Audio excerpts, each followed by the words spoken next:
وبه نستعين على أمور الدنيا والدين وأشهد أن لا إله إلا الله وحده لا شريك له وأشهد أن محمدا عبده ورسوله اللهم صل وسلم على نبينا محمد وعلى آله وصحبه أجمعين.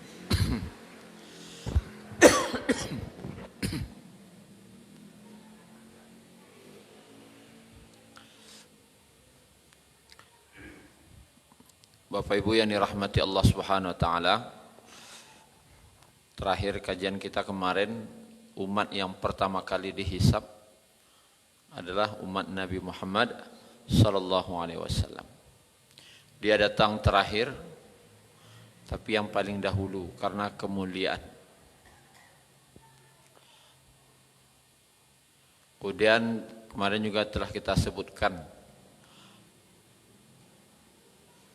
yang masuk surga tanpa hisab. Siapa saja yang masuk surga tanpa hisab? Ada 70.000 dari kalangan umat Nabi. Kemudian ada yang mati syahid. Kemudian ada yang masuk surga karena salat tahajudnya.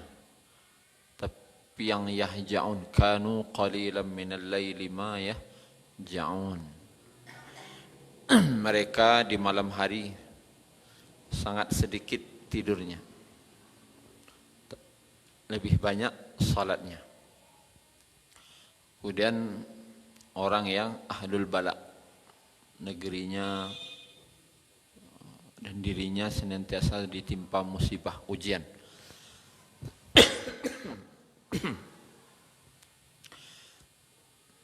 Lalu kita lanjutkan dengan apa yang pertama kali dihisab. Yang jelas yang pertama dihisab umat Nabi. Kita ini yang pertama dihisab. Nanti ada kita temukan dalam hadis-hadis siapa yang pertama kali dihisab. Dan ada berapa hadis semuanya menyangkut yang pertama kali dihisab. Ada nanti perkara tindak pidana, ada nanti perkara ibadah, kemudian ada perkara amalan batiniah, itu pun ada hisab.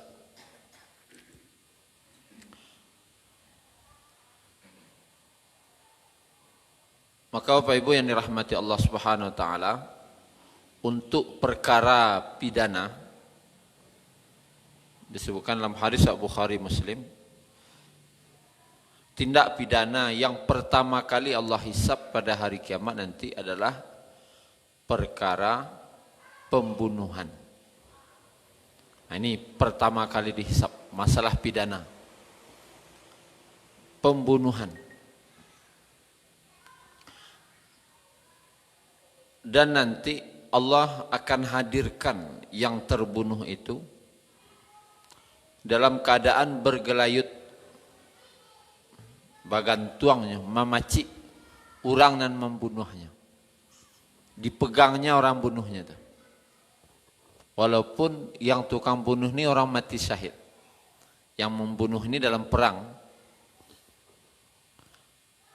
Tapi yang dibunuh ini pun bertanya nanti kepada Allah, "Ya Rabb, tanyakanlah kepada dia, kenapa dia membunuh aku?" Itu perkataan si korban yang terbunuh. "Ya Rabb, tanyakanlah kepada dia, kenapa dia membunuh aku?" Itu pertanyaan. Maka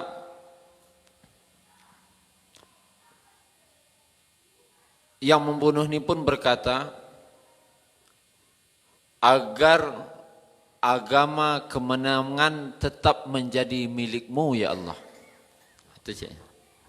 Agar agama dan kemenangan itu tetap menjadi milikmu. Berartinya berperang di jalan Allah. Karena agama Allah. Maka apa kata Allah? Kamu benar. Akhirnya yang dibunuh ini yang masuk neraka. yang membunuh masuk surga.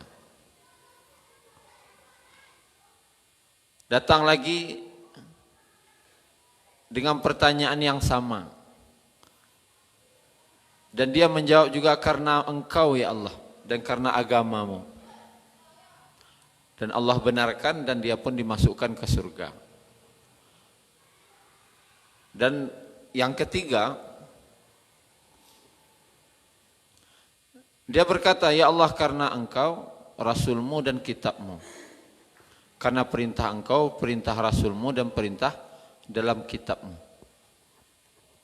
Lalu kata Allah, tunggu dulu di sini. Saya akan datangkan saksi untukmu. Maka dia tengok kiri kanan, siapa saksinya? Sedang mencalik-calik itu tiba-tiba mulutnya terkunci, kecik Nabi. Dan pahanya berbicara, dagingnya berbicara, tulang-tulangnya pun bicara. Menceritakan seluruh perbuatannya. Itulah orang munafik. Nyo dulu pai parang tu mencari mukonya agar dianggapnya pahlawan. Na ikana orang Jawa. Jadi perkara pembunuhan. Bahkan Abu Darda radhiyallahu anhu berkata, nanti orang-orang yang terbunuh itu, dia akan duduk menunggu siapa membunuhnya.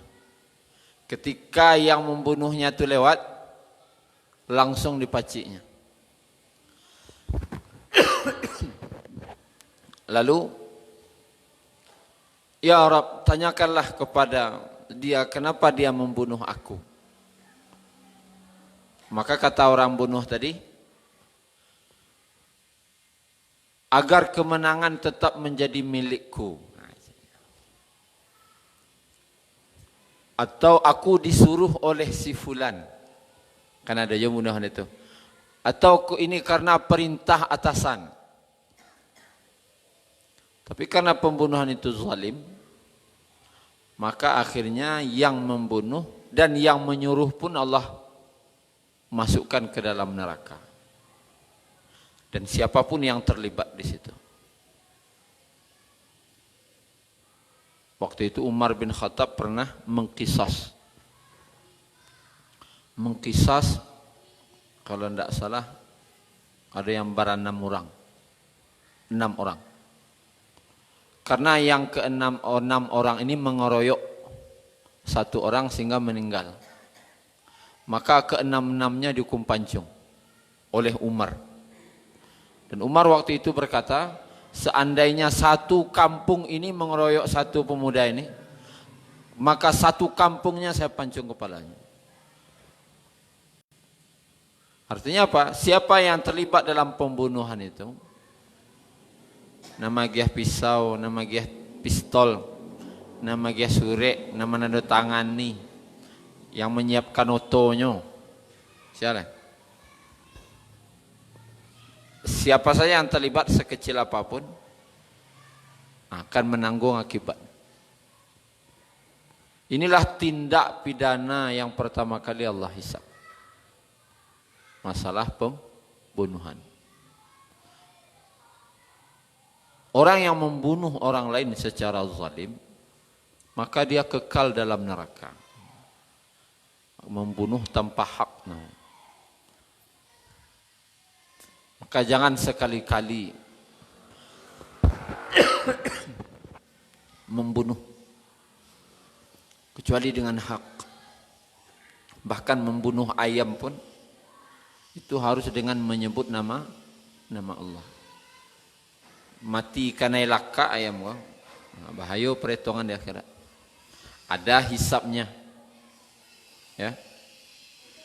Kalau dia dibunuh tanpa hak.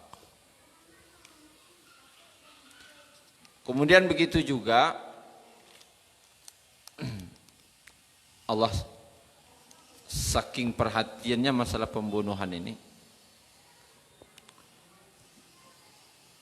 Lihat surat Al-Takwir, At-Takwir.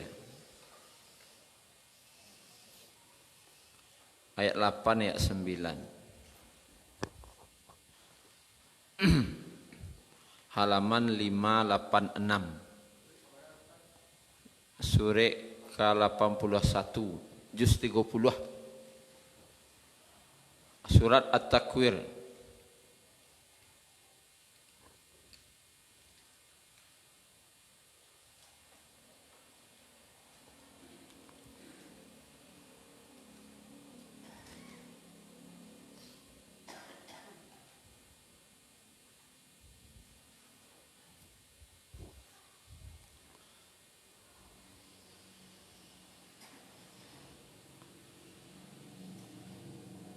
Mulai dari ayat 7.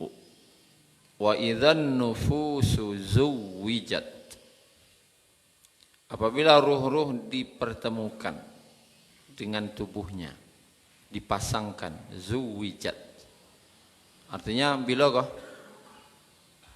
di pasoboan ruh di badan balik bila pas hari berbangkit. Wa idzal mau'udatu su'ilat. Dan apabila bayi-bayi perempuan yang dikubur hidup-hidup ditanya, bi ayyi dzambin qutilat.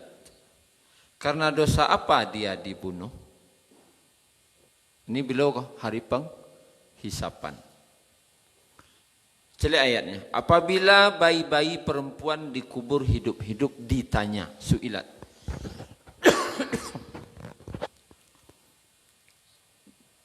Dengan dosa apa atau disebabkan dosa apa dia dibunuh? Yang ditanya siapa, Pak?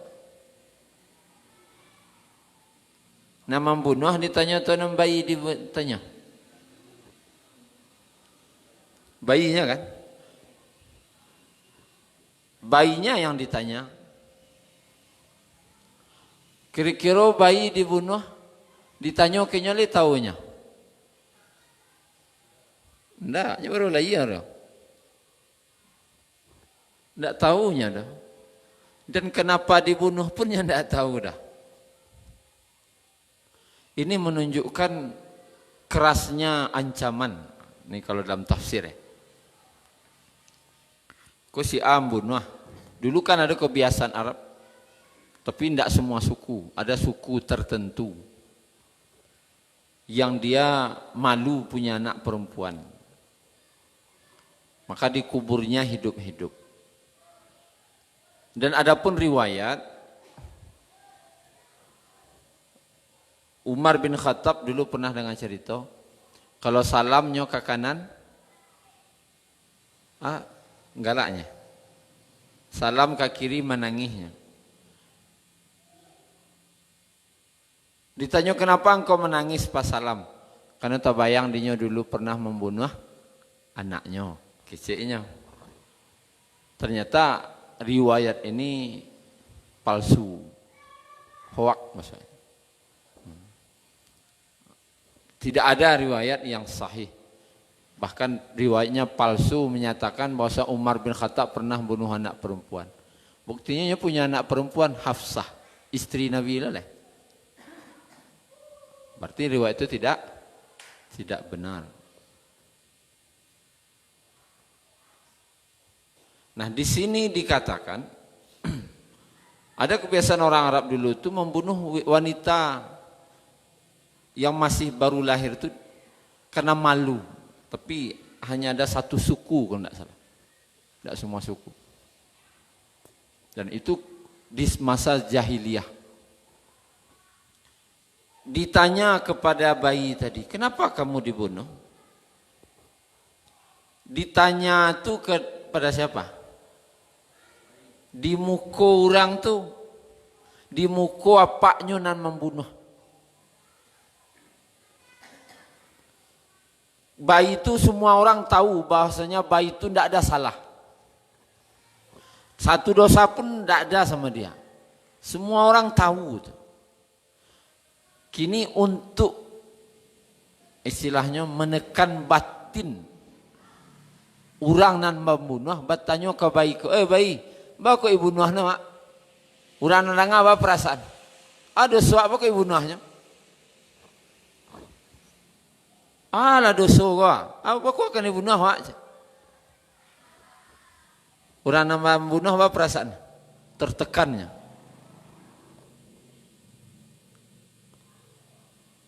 Artinya ini menunjukkan beratnya kecaman bagi orang membunuh. Kareh. Adalah istilah orang Minang. Nyo menyuruh. Nyo bangi. Nyo menyuruh pi bangi. Jo berang menyuruhnya. Sabananya intinya melarang. Nyo kapai jo kece amaknya ndak usah lah. Amak jo apaknya jangan lah. Izinan lawak pai. Ndak usah lah. Lapai 3 kali ndak usah lah kareh jati nak pai. Anda itu dah akan mehi baju. Kek baju tu. Sampai mati kami ndak perlu cak celek pulang. Kira pai je sudah tu. Nyo menyuruh maksudnya. Menyuruh. Tapi intinya sebenarnya managah. Pai je lah. Anda perlu. Kok mati kan boleh caliak dah. Apailah. Pai je Fazan. Kalau dia terang kayak ngecek bang hijau. Nak talok pai lah dah. Kok bayi ko ditanya. Ngawak dibunuh? Aduh soak. Bayi ko sana ditanyanya. Orang mua 2 hari baru je. 3 hari baru sudah lagi aja. Lalu ada soak. Alun lai. Bakok kira bunuh? Ada soak bakok kira bunuh? Lekek orang kau. Dan dosa setiap terjadi pembunuhan itu diberikan dosanya kepada Qabil. Karena dia yang menunjukkan pembunuhan pertama kali. Qabil. Sianan Ma'jan membunuh pertama kali itu Qabil.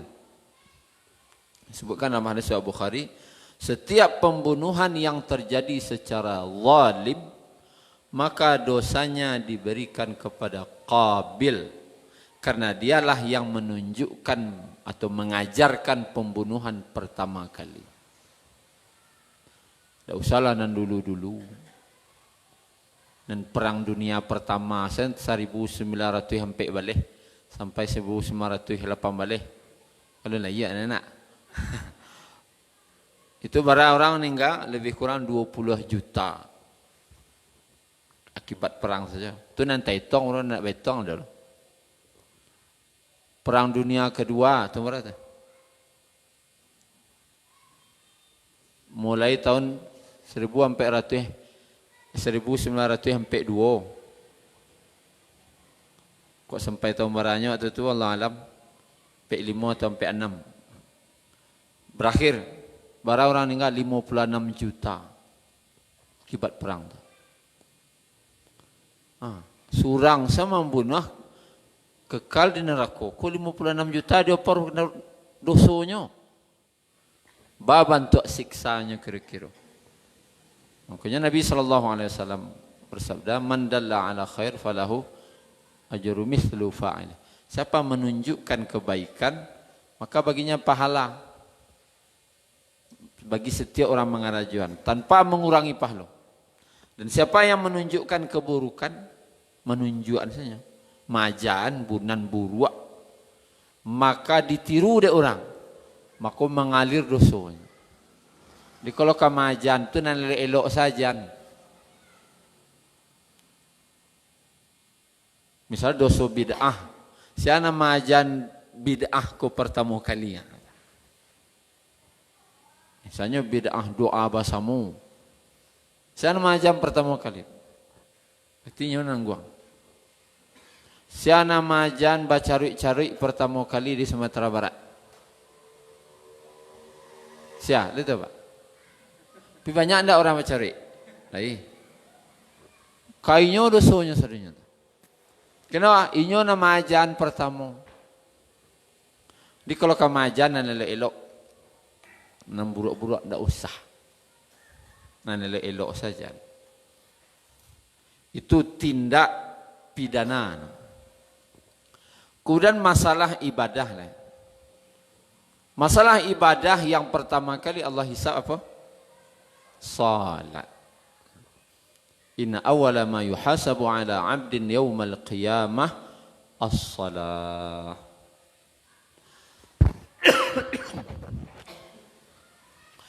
Sungguhnya yang pertama kali Allah hisab pada hari kiamat pada seorang hamba adalah salat.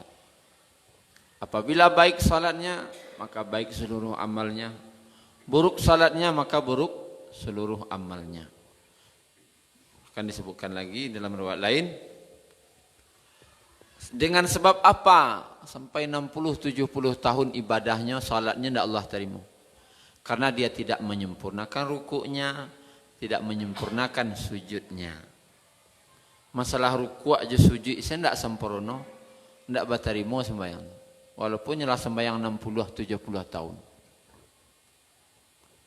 Maka kesempurnaan salat lah. Kalau Allah salat saja. Maka kini bawa salat luak lebih sempurna. Itu sih. Karena itu yang pertama kali dihisab. Anan sopirnya siapa? Nah, itulah imam. Anan imam ko kalau sopir ko ya kau dapat ya yang sopir satu. Kalau ndak ada sopir satu baru sopir dua. Kalau ndak biasa menyopir aja mau kamu kolo menconcong. Nah, masuk lubang oto tu beko, masuk bandanya. Karena siapa? Al-imamu dhamin. Imam tu penanggung jawab. Dan pertanggungjawaban imam tu dunia akhirat. Dunia cek sampai ke akhirat. Itu tanggung jawab. Kalau jadi nyak jorong, pertanggungjawabannya 5 tahun ya. 5 tahun ya.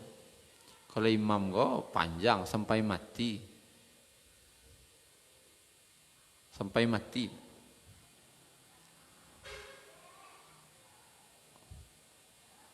Nanti kita bahas dalam bab atau ustaz yang membahas bab salat. Nah, bahas salat dan samparono. Tuh. Kemudian perkara apa lagi yang dihisab pertama kali? Disebutkan dalam hadis At-Tirmidzi, kemudian dalam hadis Ibnu Majah. Ada seorang tabi'in yang bernama Sufayya. Dia datang ke Masjid Nabawi. Ketika sampai di Masjid Nabawi, maka dia lihat orang ramai sedang duduk di halaqah. Ternyata sedang ada taklim masjid. Dan dia bertanya, Sufayya nih, sianan magiah taklim pengajian tu siapa? Itulah kira-kira. Maka orang itu menjawab Abu Hurairah radhiyallahu anhu. Makanya duduk mendekat. Dan ketika orang taklimlah selesai, oranglah bubar. Maka duduknya di muka Abu Hurairah mana? Duduk badu-aduan. Jo Abu Hurairah. Maka dia berkata kepada Abu Hurairah, wahai Abu Hurairah,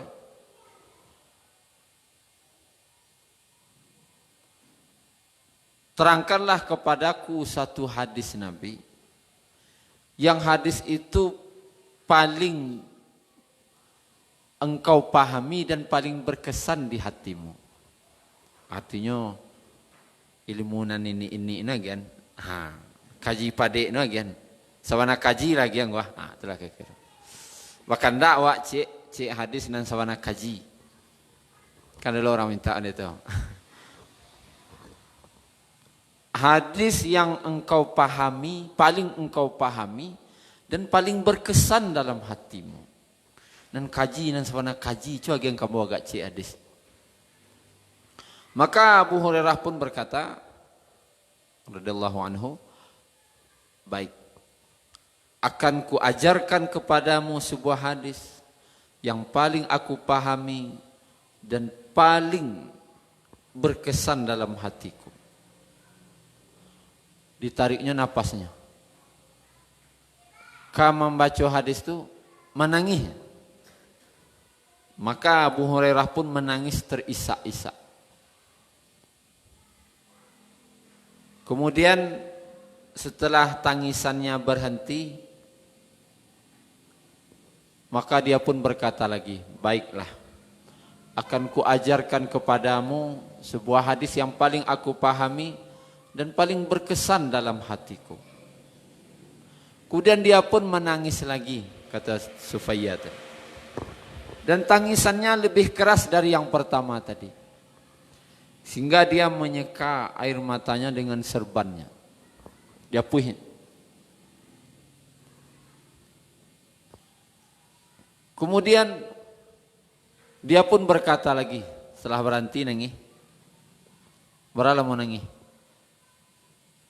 Apa ya mantuan tangis dah. Alamolonya menunggu dah. Sudah lo nangis. Terus dia pun berkata, baiklah akan aku sampaikan padamu hadis yang paling aku pahami dan paling berkesan dalam hatiku. Dan persis tempatnya di sini. Ini sedang bersandar di tunggak. Aku dengar langsung dari Nabi dan persis Nabi mengajarkanku tempat duduknya di tempat aku ini. Oh nangis lo nyawa lihat. Dan tangisannya lebih keras dari yang pertama tadi sampai akhirnya. Dari yang kedua akhirnya tidak tahannya sampainya keluar dari masjid. Maka keluar dari masjid ternyata nyo membe ulu abeliak. Basuhnya mukanya. Partilah basuhnya pasona nangisnya sampai bau luak lo nya balik sampai basuh mukanya. Balik ke masjid lihat. Duduk situ balik. Dan Sufayyah tadi duduk aja situ baru. Baiklah, akan kuajarkan kepadamu sebuah hadis yang paling aku pahami, paling berkesan dalam hatiku dan tempatnya persis di tempat ini. Nabi mengajarkannya kepadaku. Menangis lo nyobalnya. Berapa kali nangis? Pek kali. Berarti yo kaji sabana kaji. Jadi kok kaji sabana kaji na bagian gini kok. Menangisnya balik sampai dia pingsan. Tidak sadarnya Pak. Abu Hurairah sampai tidak sadarnya. Ditunggu lo sadar dulu. Amal itu payah orang menerima kaji. Ketika dia sadar, maka dipangku oleh ya Sufayyah tadi. Pangkunya. Basandaknya. Maka Abu Hurairah pun berkata lagi, akan kuajarkan kepadamu sebuah hadis yang paling aku pahami dan paling berkesan dalam hatiku dan persis tempatnya di sini.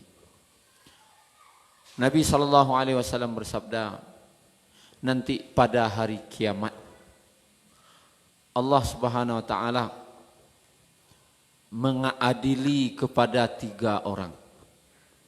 Yang pertama adalah orang yang mati syahid.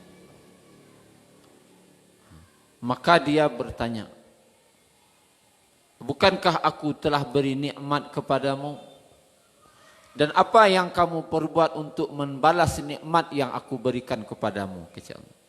Ya Allah, dulu aku berperang karenamu ya Allah, sehingga aku mendapatkan kematian. Maka Allah pun berkata, kamu bohong. Kadzabta, kamu bohong. Maka malaikat pun berkata, dia telah berkata bohong. Bukankah kamu dulu berperang agar dianggap orang seorang pahlawan? Atau agar jasamu dikenang oleh orang? Dan akhirnya dia dicampakkan ke dalam neraka dengan kepalanya terlebih dahulu.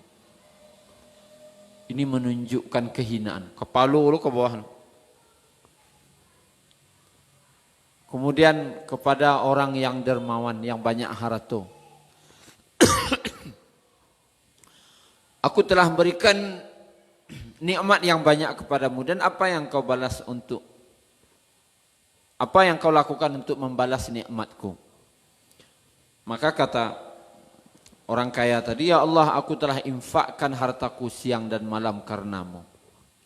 Maka Allah pun berkata, kadzabta, kamu telah berkata bohong. Maka malaikat pun berkata, dia telah berkata bohong. Bukankah kamu dahulu agar dianggap seorang yang pemurah, seorang yang dermawan, dan akhirnya dia dicampakkan ke dalam neraka dengan kepalanya terlebih dahulu ke bawah. Kemudian ahli Quran yang ketiga, orang yang ahli dalam Al-Quran, atau para qari, para imam yang ahli-ahli Quran, para hafiz-hafiz Quran. Allah sebutkan nikmatnya, dan apa yang kamu lakukan untuk membalas nikmatku? Ya Allah, aku telah membaca Al-Quran itu siang dan malam karena engkau ya Allah. Maka Allah berkata, kadzabta, bohong kamu. Dan malaikat pun berkata, dia telah berkata bohong. Bukankah kamu dulu membaca Al-Quran agar dianggap engkau orang yang ahli dalam Al-Quran? Ya santiangnya, itu yang kamu cari. Dan akhirnya, dan engkau telah mendapatkan itu. Lah dipuji orang. Dan akhirnya dia dicampakkan ke dalam neraka dengan kepalanya terlebih dahulu. Maka Abu Hurairah pun, kata Sufaya tadi, menepuk lututku. Tokoknya lututnya. Wahai Sufaya, kepada 3 orang inilah neraka pertama kali dinyalakan. Kantuak 3 orang ko neraka diduikan dulu. Maka Sufyan ini setelah mendengar hadis ini, dia pun pergi ke Syam. Waktu itu masa Khalifah Muawiyah. Dan sesampai di Syam, bertemu dengan Muawiyahnya, gubernur di sana. Disampainya hadis yang didapatnya dari Abu Hurairah tadi. Maka Muawiyah pun dia ngecek berdua. Tiba-tiba Muawiyah ko setelah mendengar hadis ko menangis. Saking nyerinya Muawiyah ko menangis mendengar hadis itu, sehingga orang yang di sekitarnya, para pejabat-pejabat yang ada di sekitar tu, berang ka Sufaya ko. Nambah kecean kanyo. Ceitunya nyo menangis. Sehingga orang menyangka hampir mati Muawiyah ko menangis lah. Saking kerasnya tangisannya. Maka Muawiyah pun berkata, lah berhentinya nangis. Wahai Sufaya, kau orang-orang mode itu sah, orang yang mati syahid, orang yang dermawan, orang yang ahli Quran. Mode itu hisapnya kayaknya aku dia. Balulah ambo nanti kecenya. Itu nanti ditangih. Balulah kami ko nanti. Balulah awak nanti. Artinya apa? Hisap masalah batin, masalah niat. Jadi hati-hati masalah niat. Karena iko pun Allah hisap. Dan untuk 3 orang tu pertama neraka baiduan. Jadi jangan menganggap sepele masalah niat. Itu perkara hisap pertama kali gitu. Pertama kali hisap ditegakkan. Masalah pidana tentang pembunuhan, masalah ibadah tentang salat, dan masalah batin tentang niat. Tentang niat dalam beribadah. Allah perisolo dulu. Ibadah wakku niatnya Allah perisolo dulu, ndak salat na sana. Amal wakku nang kadang-kadang. Nang kadang-kadang saya kena periso. Apa nang ketek-ketek.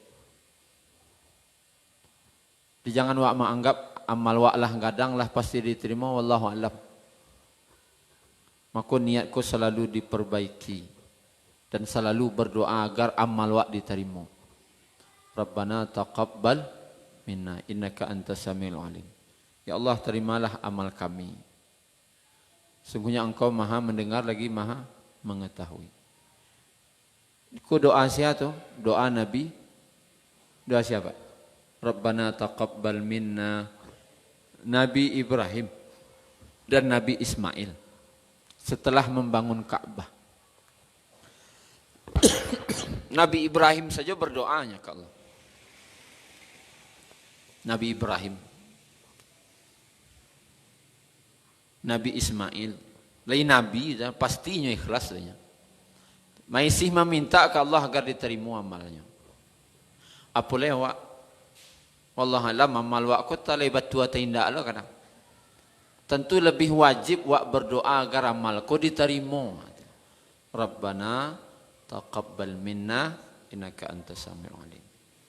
Semoga Bapak Ibu yang dirahmati Allah, seluruh amal-amal wak diterima oleh Allah Subhanahu wa taala. Dan semoga yang kurang-kurang ikhlas selama ko minta ampun wak ke Allah sehingga Allah terima juga amalan tadi. Dan wak peloi di siso-siso semua. Wak kan tak tahu bila ke mati dan bila ke dulu pun tak tahu ada sianang ke dulu. Maka dari kini wak perbaiki niat awak untuk beramal. Tidak ada lain kecuali karena Allah. Jangan karena harap pujian orang, karena orang dan semacam. Dan setelah itu baru hisap-hisap yang lain. Baru berlanjut hisap. Berapa lama hisap ko? 50.000 tahun. Berapa? 50.000 tahun. Berapa lama no dosa? Tak tahu ada. Makanya kau dapat usahalah nandak bahisap tu.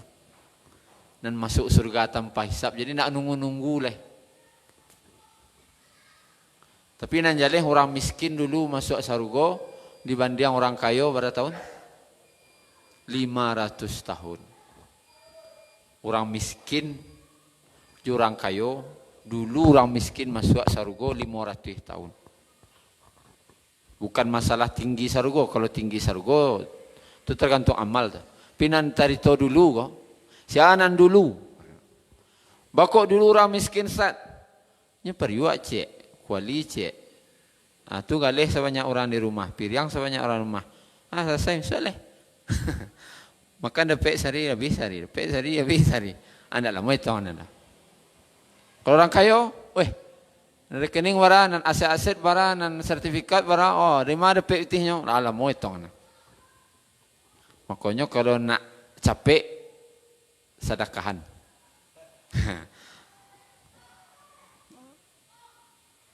Waktu itu Abdurrahman bin Auf disabui Nabi tapi tidak didakainya dah.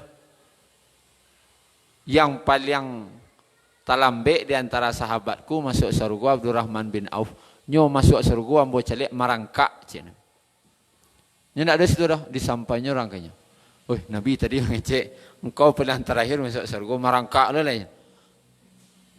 Dia kecek Nabi dia banyak naratu engkau tu. Tu bacaranya, sedekahkanlah aja. Kunya disadakahnya ratunya.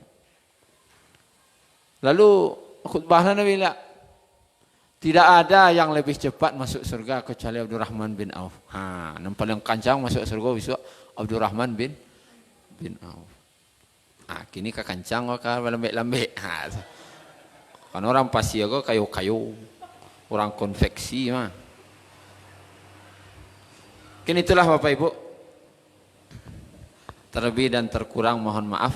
Subhanakallahumma rabbana bihamdika asyhadu an la ilaha illa anta astaghfiruka wa atubu ilaik. Assalamualaikum warahmatullahi wabarakatuh.